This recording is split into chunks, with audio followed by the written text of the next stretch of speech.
Question 87 వివాహ పన్నును పూర్తిగా ఉపసంహరించుకునిన విజయనగర రాజు ఎవరు? అప్పట్లో పెళ్లి చేసుకోవాలంటే కూడా గవర్నమెంట్కి ట్యాక్స్ కట్టాల్సి వచ్చేది. అసలే పేదవాళ్లు, ఆపై కట్న కానుకలు, దానికి తోడు ఈ మ్యారేజ్ ట్యాక్స్, సామాన్యులకదొక పెద్ద బడ్డెన్ కదా.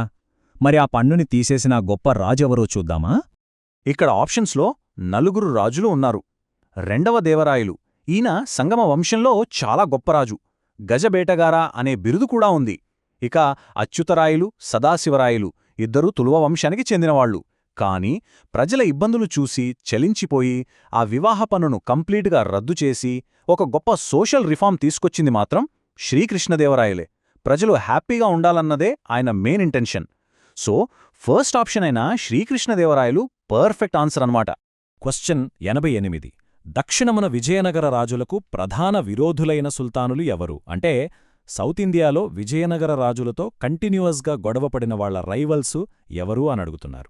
రాజ్యాలన్నాక పక్కవాళ్లతో శత్రుత్వం కామనే, కానీ దశాబ్దాల పాటు ఒక రేంజ్లో ఫైట్ చేసిన ఆ బద్ధశత్రువులు ఎవరో ఇక్కడ మనం ఫైండౌట్ చేయాలి.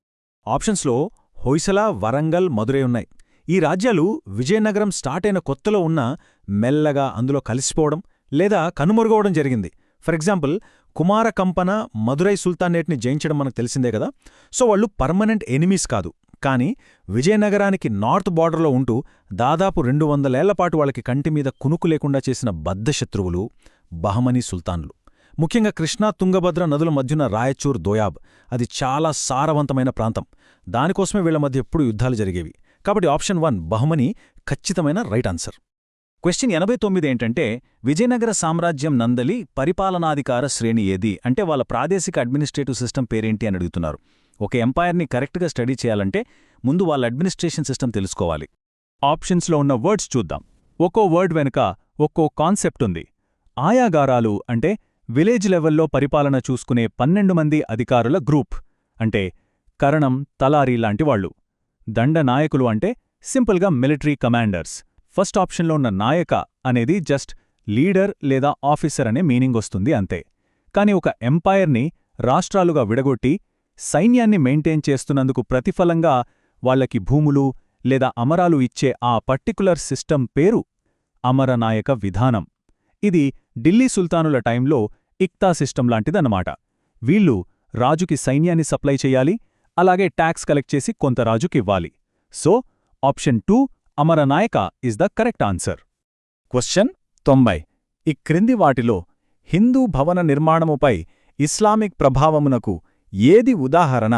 సింపుల్గా చెప్పాలంటే Hindu and Islamic architecture mix అయిన ఇండో ఇస్లామిక్ స్టైల్ కట్టడం ఏది అని అడుగుతున్నారు. వాస్తుశిల్పంలో అప్పట్లో వాళ్లు చేసిన ఎక్స్పెరిమెంట్స్ మామూలుగా ఉండవు. ఈ ఆప్షన్స్ ఒకసారి చూడండి. 1000 స్తంభాల మండపం, రాజుల దర్బార్, స్తంభవిహారం. ఈ కట్టడాలన్నీ అద్భుతమైనవే. కాకపోతే ఇవి ప్యూర్గా ట్రెడిషనల్ హిందూ లేదా ద్రావిడన్ స్టైల్లో ఉంటాయి. వీటిలో ఇస్లామిక్ టచ్ మనకు పెద్దగా కనిపించదు. కానీ హంపీలో ఉన్న లోటస్ మహల్ని చూస్తే ఇది దేవుడి కోసం కాకుండా రాణుల రిలాక్సేషన్ కోసం కట్టిన ఒక బ్యూటిఫుల్ రాయల్ బిల్డింగ్. దీని పైభాగంలో ఉండే కమానులు, ఆర్చులు చూస్తే కంప్లీట్ ఇస్లామిక్ స్టైల్ని రిఫ్లెక్ట్ చేస్తాయి. అదే టైంలో బేస్మెంట్ గోడలు చూస్తే పక్కా హిందూ స్టైల్.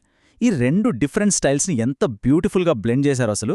సో ఈ ఇండో ఇస్లామిక్ కాంబినేషన్కి best example Lotus Mahal. Option 1 is the right answer.